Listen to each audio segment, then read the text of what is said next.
Muchas gracias, muy buenos días.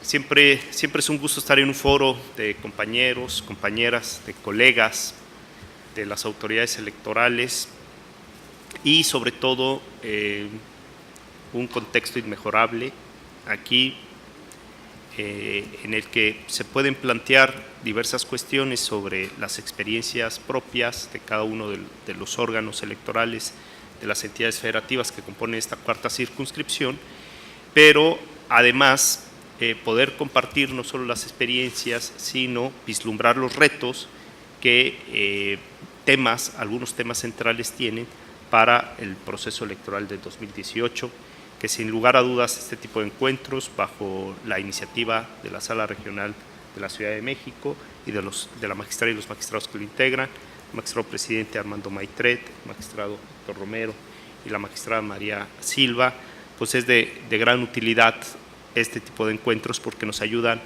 a poner sobre la mesa una serie de cuestiones, pero también nos contribuyen a la reflexión común para poder tener algunas conclusiones sólidas que fortalezcan el ejercicio de nuestras funciones.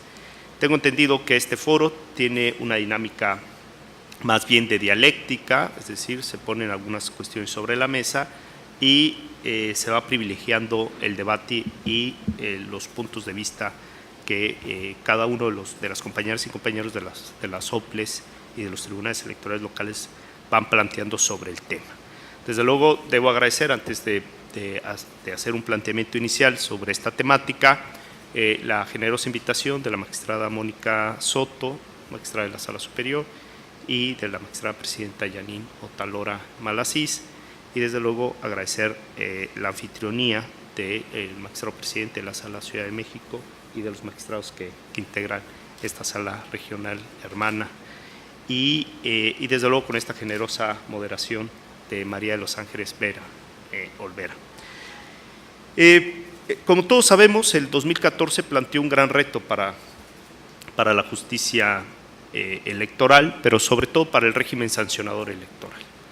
Yo creo que hoy, en este momento, tenemos ya experiencias de este producto, la reforma 2014, casi en todas las entidades federativas, en este nuevo modelo, el régimen sancionador, donde ahora los tribunales electorales y en el ámbito federal la sala especializada del Tribunal Electoral del Poder Judicial de la Federación han instrumentado esta reforma 2014 con el régimen de resolución en sede judicial de estos procedimientos. De tal manera que hoy podemos hacer ya a casi 3 años del inicio de esta implementación de este nuevo modelo, el régimen sancionador, bien podemos hacer un corte de caja con una perspectiva no solo del ámbito federal, sino también con perspectivas y experiencias del ámbito local.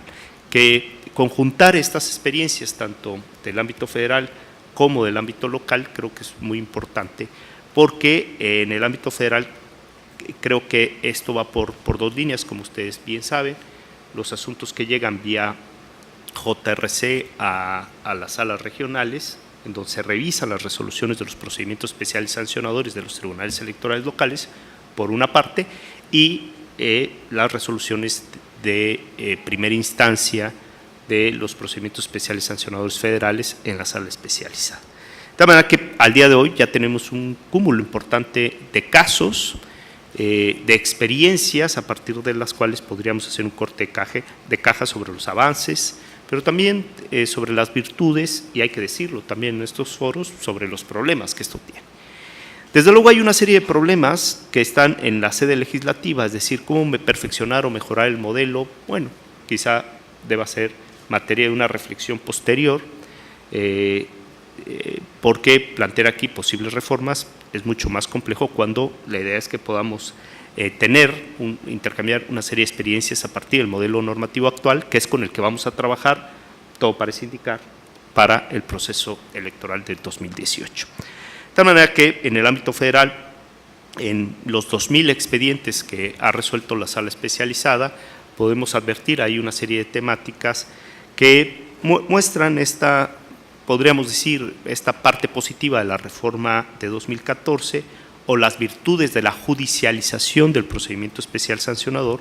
Una de estas virtudes al menos es que se resuelven estos casos bajo los principios que orientan a la función judicial, por una parte. Por otra parte, la consistencia en las sentencias o en las resoluciones van generando certidumbre jurídica con resoluciones judiciales, se van generando criterios interpretativos a través de las sentencias, que esta reiteración de criterios pues va generando certeza jurídica respecto a lo que está prohibido y permitido en el juego democrático.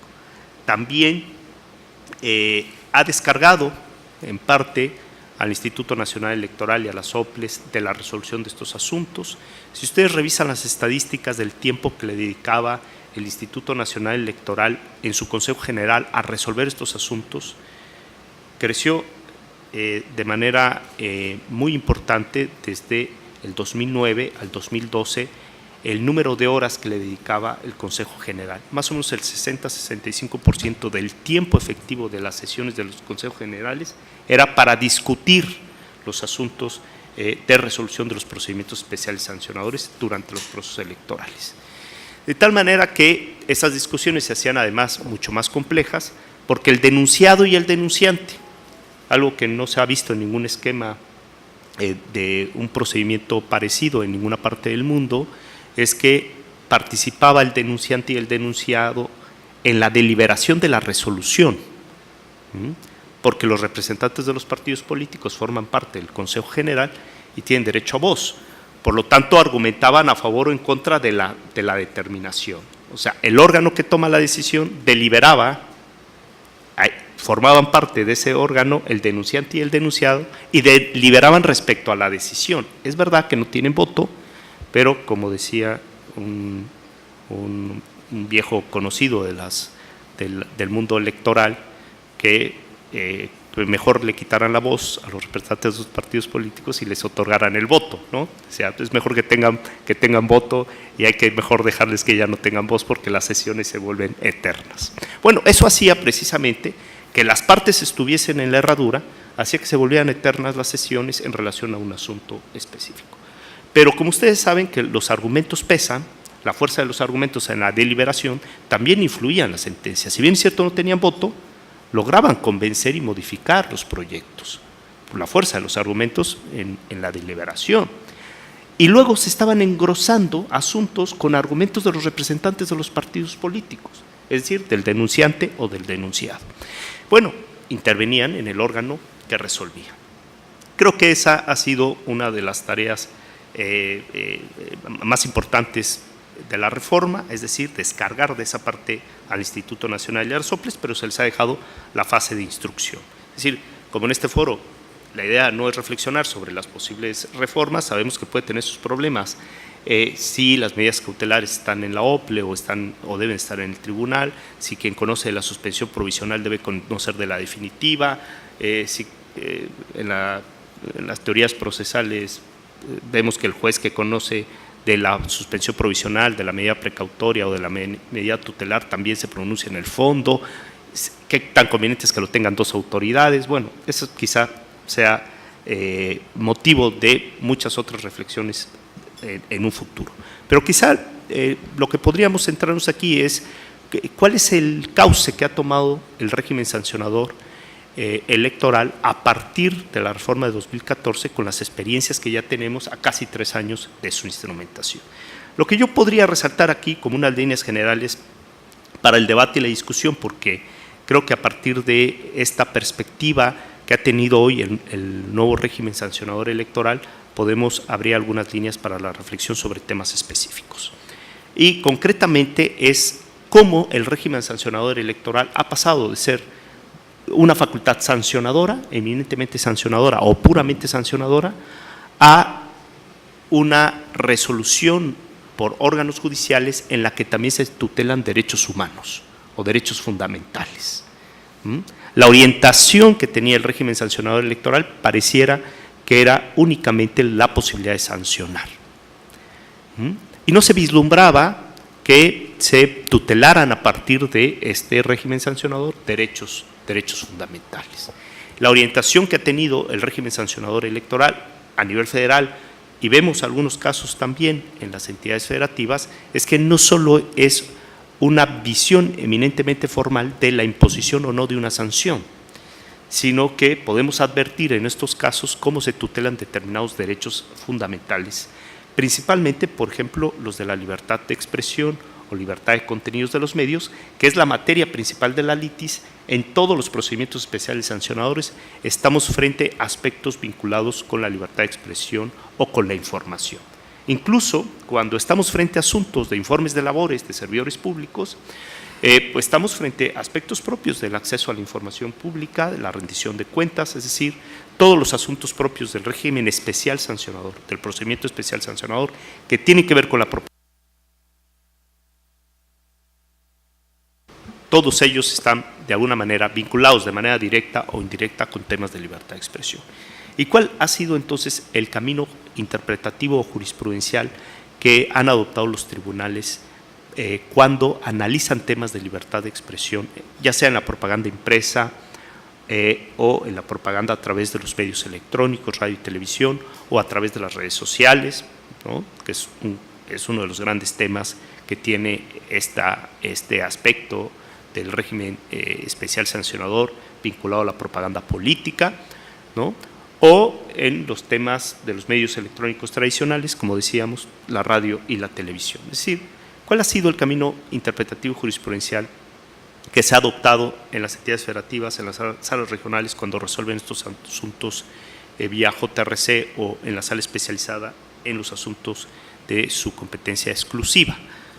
Es decir, lo que sí podemos decir es que se ha privilegiado, no obstante que en todos los casos debe ponderarse el principio de equidad que debe prevalecer en la contienda electoral frente a la libertad de expresión, se ha generado una serie de criterios interpretativos para favorecer, por ejemplo, la libertad de expresión de los comunicadores, de los periodistas, de los columnistas, de las barras de opinión.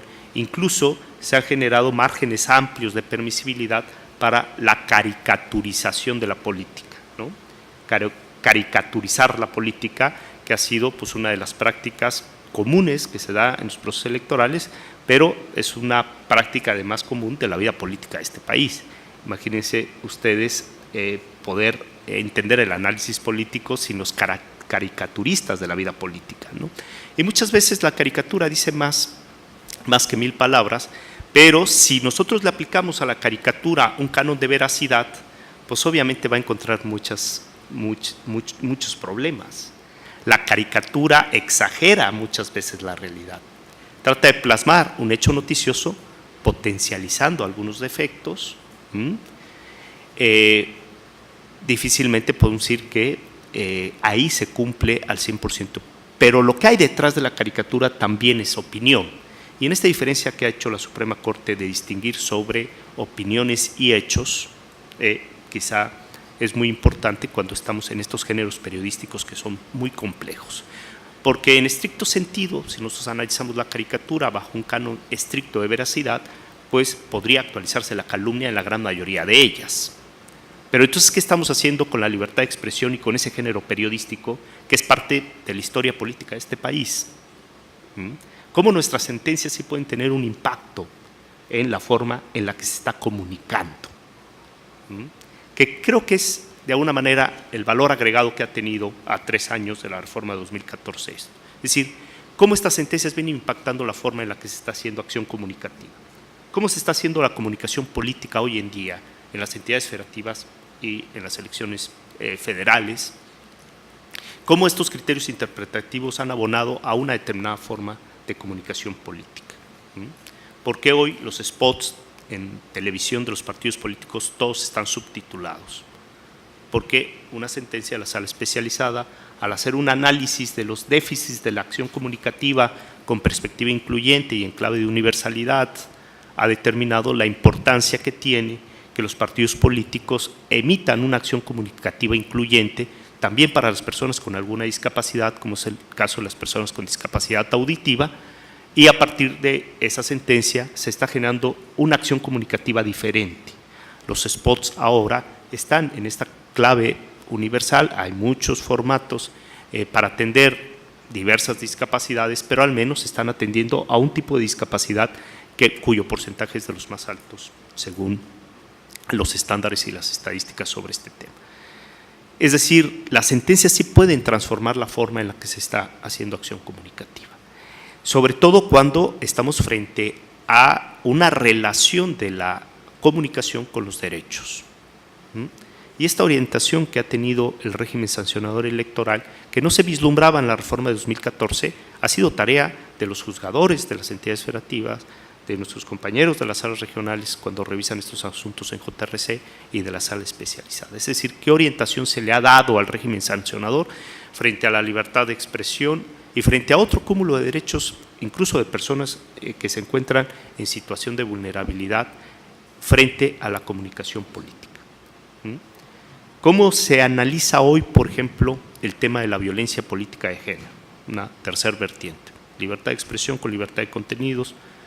Cómo se está hoy vislumbrando, analizando la participación de las personas con alguna discapacidad en el contexto de la acción comunicativa. Una tercera vertiente es el de la violencia política de género, por ejemplo. Hace 4 o 5 años no nos deteníamos en analizar si la propaganda política, ya sea propaganda fija, impresa, en radio, televisión o en redes sociales, pudiese tener un contenido de violencia de género, por ejemplo.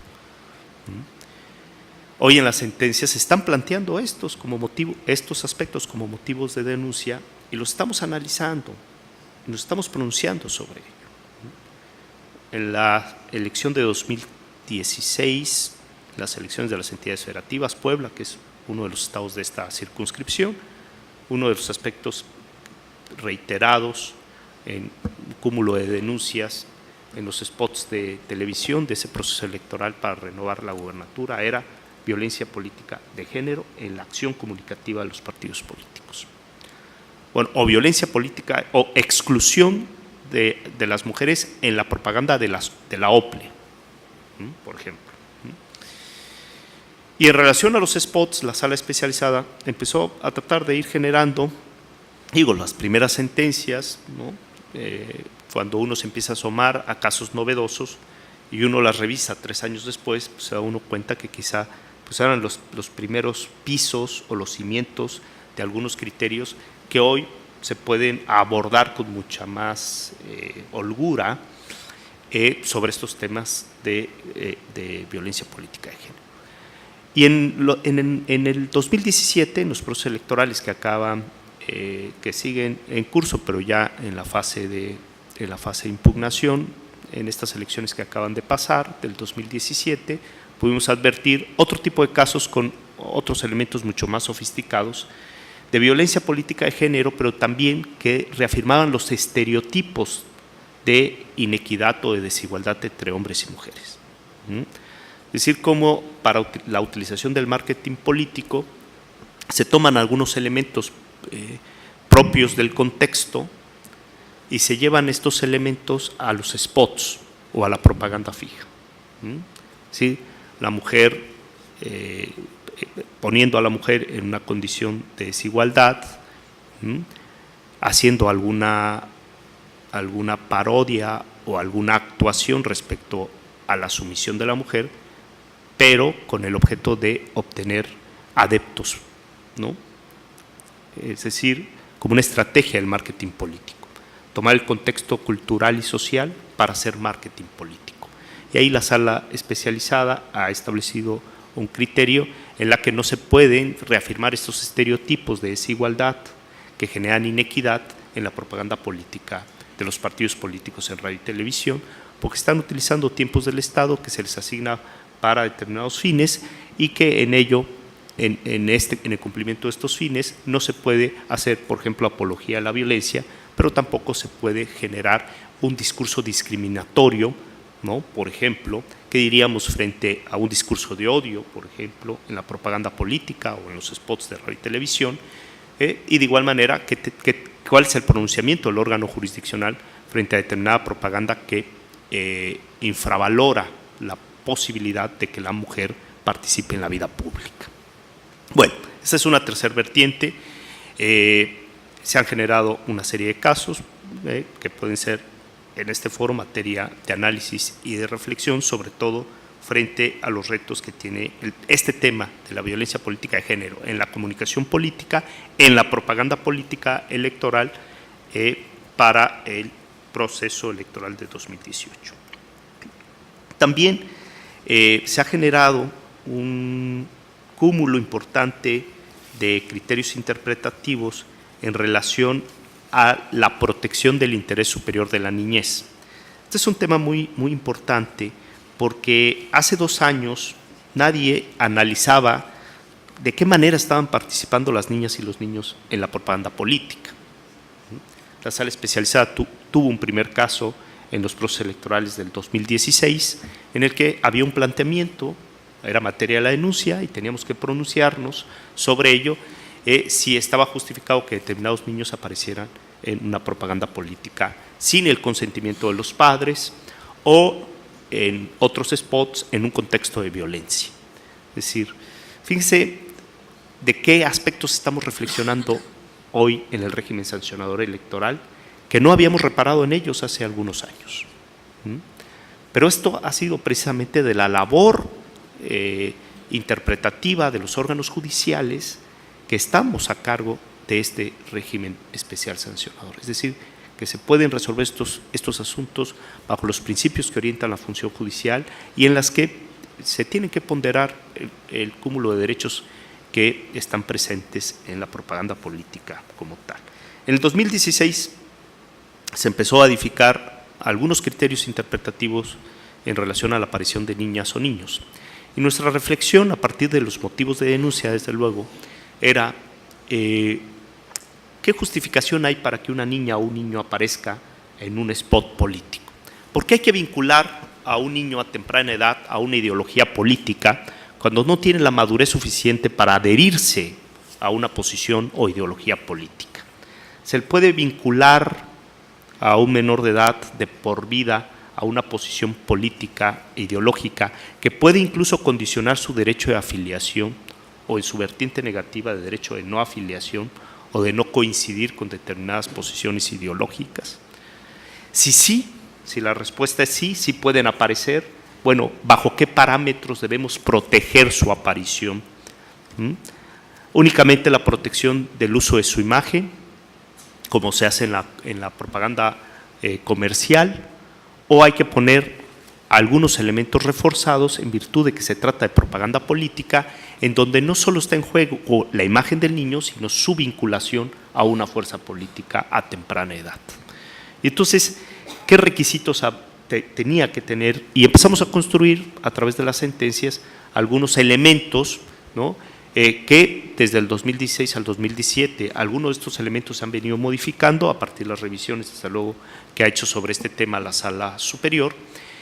Y hoy en día, tal y como está, es que se requiere el requisito de padre o madre, alguno de los dos, al menos algún consentimiento de padre o madre, tal y como está el criterio al día de hoy, el criterio firme, el último criterio de la Sala Superior sobre este tema, que se requiere la opinión del menor, desde luego si tiene la edad suficiente para poder emitir una opinión, desde luego a muy temprana edad es muy difícil que una niña o un niño pueda emitir una opinión. Esta opinión debe ser acorde a su edad, a su desarrollo cognitivo y a su madurez, es decir, no se le puede pedir la opinión de igual manera a un niño de 8 años que a un niño de 14. Un niño o una niña de 14 años pues, puede entender de mejor manera su vinculación en un spot a una fuerza política y un niño o una niña de 6 años quizá pueda entender de diferente forma de que además del consentimiento del padre o madre o quien ejerza la patria potestad o como esté integrada la familia, ¿no? Pues sabemos que hay muchos tipos de familia. En la última clasificación que hizo el legislativo llegó a 19 modalidades de familia, es decir, madres solteras, padres solteros, abuelas que se hacen cargo del nieto, es decir, hay 19 modalidades de familia como tal. Bueno, y además que no se encuentre el niño sujeto a un contexto peyorativo, es decir, que no se afecte el contexto de la publicidad, la dignidad del menor. Es decir, no obstante tengamos los consentimientos y la opinión del menor, pero si el contexto es negativo, ¿no?, de violencia, ¿no? O como tuvimos en el 2016, en el caso de Veracruz, una serie de niñas que aparecían en mítines políticos, pero porque iban con sus madres a los mítines políticos, y aparecían esas imágenes de niñas y un discurso en contra de la pederastía. Se criticaba a uno de los candidatos por un tema de pederastía y se tomaba estas imágenes de las niñas que estaban ahí en los mítines políticos, incluso algunas de ellas cuando se acercaba la madre a saludar al candidato, y el candidato no solo saludaba a la madre, sino también saludaba a la niña, con un impacto, desde luego, de campaña negativa respecto a la pederastía. O sea, imagínense el impacto que tiene esto para la menor, que no está en un contexto de ese delito, que tampoco ha sido víctima de ese delito, pero se le está asociando la imagen, un aspecto de marketing político, con un candidato al que se le está criticando sobre el tema. A esa niña, que tiene una vida normal en su comunidad y tal, no se le ha pedido su opinión de aparecer en un spot en el que aparezca en un contexto peyorativo, ni a la madre. ¿Y qué sucede en esos casos? Bueno, en esos casos nosotros hemos dicho que no se puede tomar estas imágenes para exhibir a una persona en un contexto que no es favorable para su desarrollo y su integridad, o que puede tener alguna afectación a su imagen o a su desarrollo integral como tal. Bueno, el tema de niñas y niños, déjenme decirles que en el 2015 no se presentó ningún asunto de esta naturaleza, no obstante que los niños y las niñas han estado siempre en la propaganda política, como han estado en la publicidad comercial. Es esta teoría que la jurisprudencia norteamericana le ha llamado el poster child, es decir, el utilizar a los niños para recaudar fondos o para vender. Pero principalmente el poster child en la jurisprudencia norteamericana y en las prohibiciones que tiene el poster child en el derecho comparado es precisamente no utilices a un menor de edad con alguna discapacidad, por ejemplo, para recaudar fondos. ¿Y cuáles son estas prohibiciones que ha tenido en el ámbito civil o en el ámbito del derecho a la imagen, en el ámbito comercial, estas restricciones de los tribunales respecto a la utilización de los menores de edad, por ejemplo, ¿no? En el caso mexicano no teníamos casos judiciales o precedentes sobre este tema, y los primeros casos los empezamos a resolver en el 2016 sobre tal. De tal manera que los lineamientos que hoy rigen, al menos para radio y televisión, de la aparición de niñas y niños en los spots políticos, pero que también es aplicable para la propaganda fija, porque muchas veces la misma imagen que se proyecta en los spots de televisión son utilizados para la propaganda fija, es decir, seguramente serán temas que tendrán los tribunales electorales del país en el 2018. Y quizá los mismos consentimientos para que aparezcan en una campaña publicitaria integral que abarca varios medios comisivos o varios medios de difusión, pues serán materia de análisis. Y para ello quizá pueda ser importante analizar y discutir cuáles son los alcances que tiene estos criterios interpretativos que han generado incluso que el Instituto Nacional Electoral, a partir de estas sentencias, haya emitido unos lineamientos sobre esta materia. Bueno, el tema de las redes sociales, un quinto aspecto que está relacionado con los derechos y la comunicación política. Es decir, el usuario de estas redes sociales, que es un ciudadano, una persona física, que decide interactuar en la política y pone tweets cuando muchas veces podríamos decir que el tiempo de veda pues lo tenemos claro las autoridades electorales, pero quién sabe si lo tenga claro toda la ciudadanía, es decir, que estamos en periodo de reflexión y en qué momento empieza el periodo de reflexión, ¿no? Cuándo termina el periodo de reflexión y los ámbitos de permisibilidad o de prohibición. Es verdad que los partidos políticos tienen ahí una carga mucho más severa, pero la ciudadanía en general o un usuario de estas redes sociales pues a veces no tiene, además de las complejidades que tiene la utilización de las redes sociales, es decir, la complejidad que tiene de identificar al usuario, cuál es su domicilio, por qué emitió esa opinión, ¿no? Tal, ¿no? Es decir, entramos a un terreno sumamente peligroso cuando queremos controlar las expresiones de las redes sociales.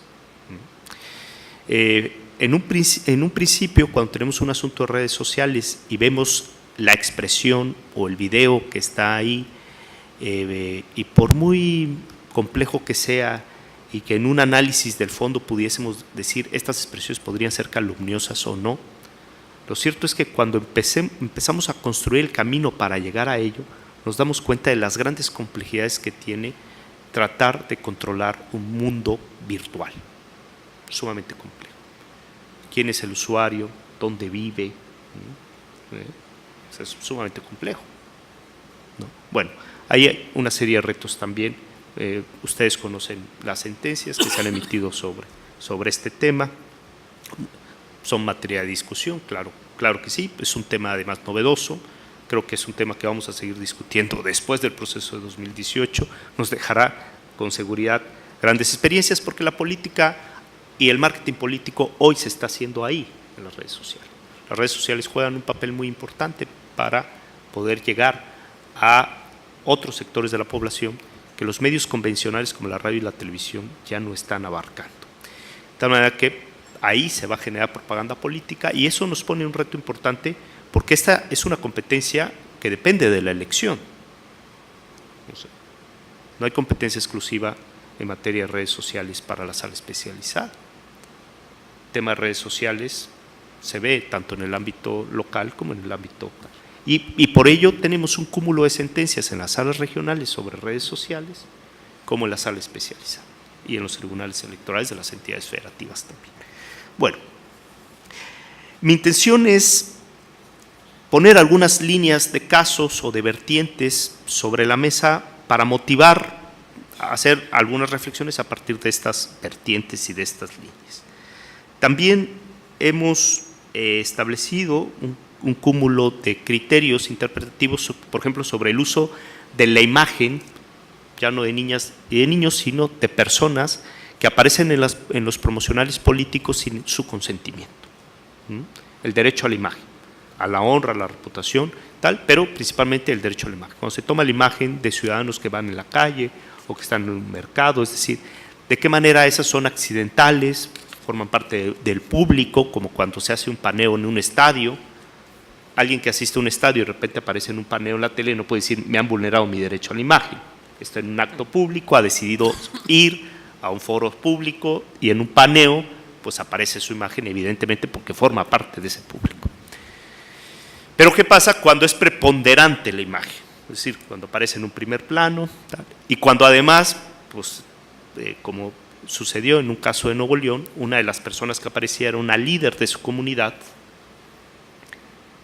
del partido contrario. ¿Verdad?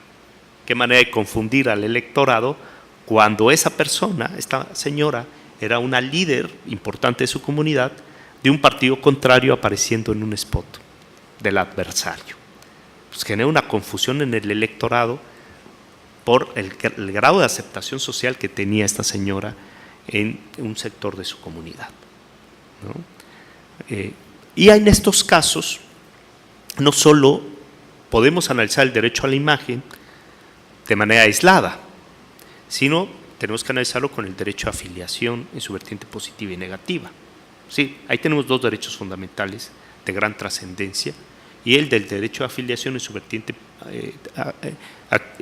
activa o negativa es lo que nos da la materia de pronunciamiento en el ámbito electoral. Porque también se discutía si esto era materia electoral que se utilizara la imagen en la propaganda política de un individuo, cuando esto lo hacen las agencias publicitarias, y que quizá eso pudiese estar en una materia diferente. Pero cuando el ciudadano viene aduciendo, esto me vincula a una fuerza política, lo que afecta también mi derecho de afiliación, porque yo pertenezco a otra fuerza política o no deseo pertenecer a ninguna, pero a esta no, como este joven que apareció en la entrega del Premio Nobel de la Paz, no sé si ustedes recuerdan, que es un joven que siempre protestaba por los desaparecidos de los 43 de Ayotzinapa, y aparecía con una bandera de México en actos públicos.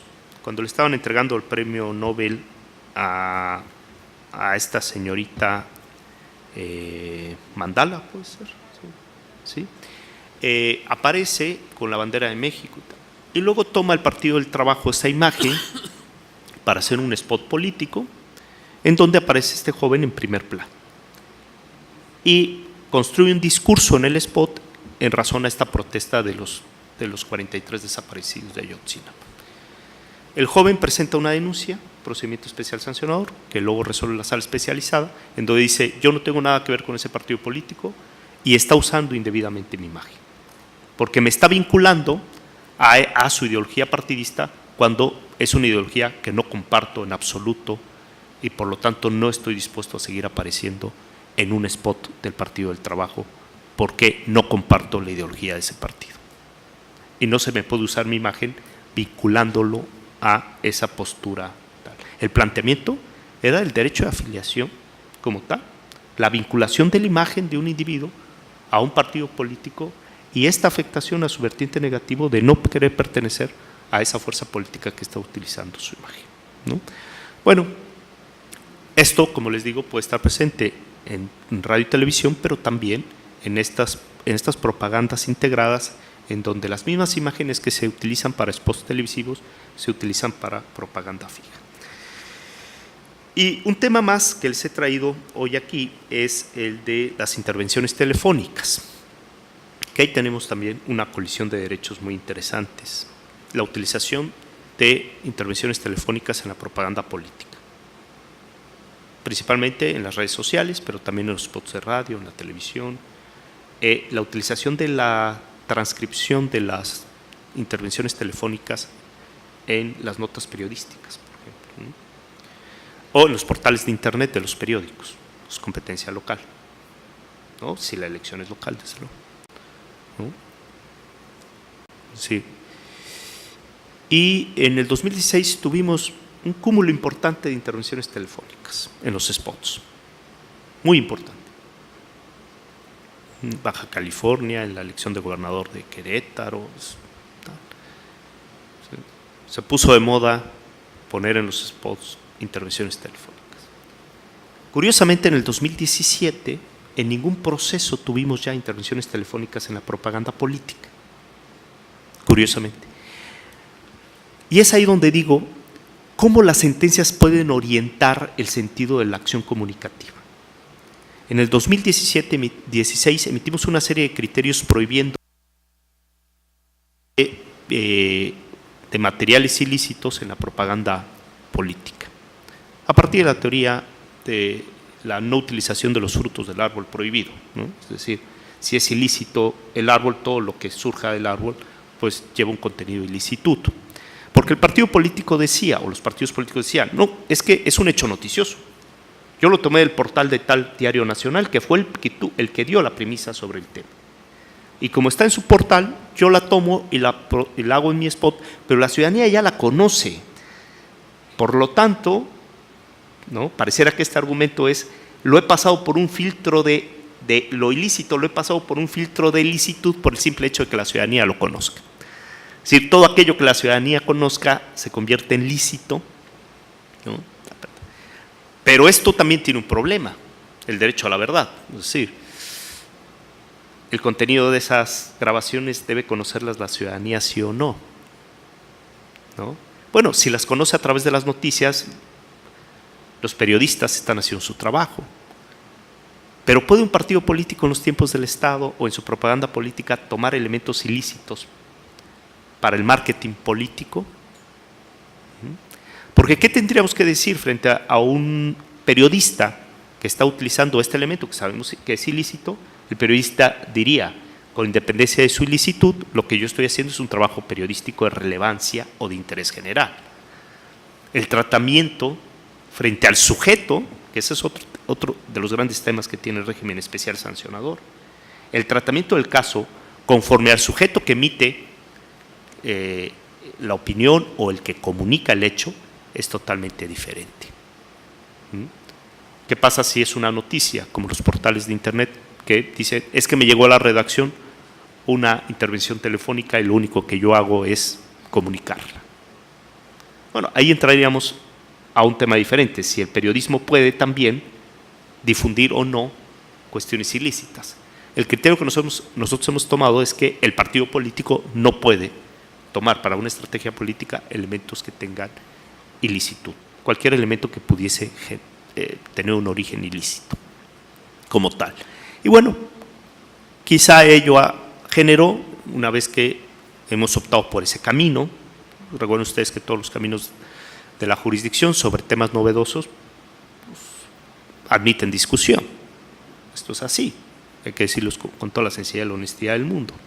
Todos estos criterios, hombre, pueden ser sujetos de debate, de discusión y tal, pero una vez que hemos adoptado este criterio y lo hemos reiterado en los siguientes casos, hemos generado certidumbre ya sobre lo que está permitido y lo que está prohibido. Y en el 2017 no tuvimos ya ni un solo caso de intervenciones telefónicas en la propaganda política. Es verdad, solo 4 procesos electorales.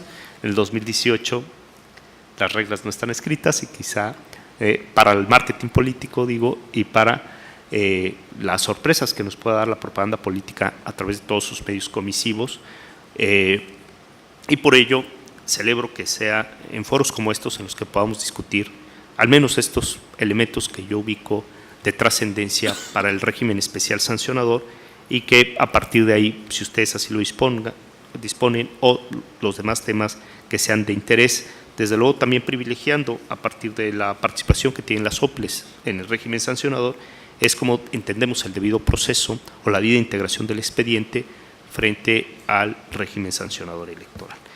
Como pueden ustedes darse cuenta, son grandes los retos que tiene nuestro modelo, son grandes los retos que tienen las autoridades electorales, pero también que es grande la vocación democrática que está presente en estos encuentros. Muestra de ello es la importante participación de ustedes hoy aquí. Muchas gracias por su asistencia y sobre todo por su paciencia. Muchas gracias.